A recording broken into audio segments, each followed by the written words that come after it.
शंकर भगवान माता पार्वती की जय। हर हर महादेव। शिवयरु गौरी के पूजबी गाई के भजनिया हो।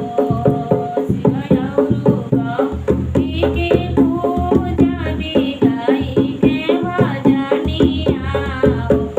सखी भूखी हमारा विध के बरतिया तय अपने सजन तिरय अपने ही बेटवर खातिर होय। सखी भूखी हमारा विध के बरतिया तय अपने सजन खातिर अपने सजन खातिर हो। भगिया ठाकुरा बेला पतिया तसी के चढ़ाई भी हो। भगिया ठाकुरा बेला पतिया तसी के चढ़ाई भी हो। सखी गाइया के दूधवा ले आई भी तसी के ना आई भी हो।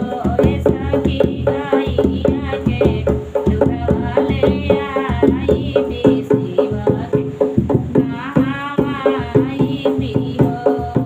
मलिया से फूलवा मंगाई भी गाजर गुथाई भी हो। मलिया से फूलवा मंगाई भी गाजर गुथाई भी हो।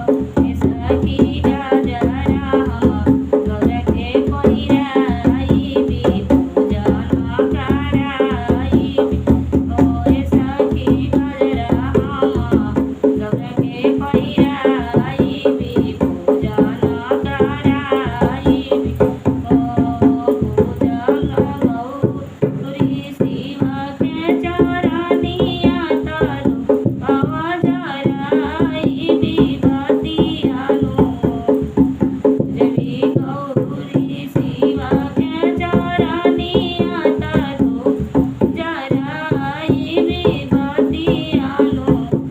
सखी मंगावो पिया के उमरिया कमनिया से नूरा लाला चुनर लाला चूड़ी से नूरा सोहरिया हो।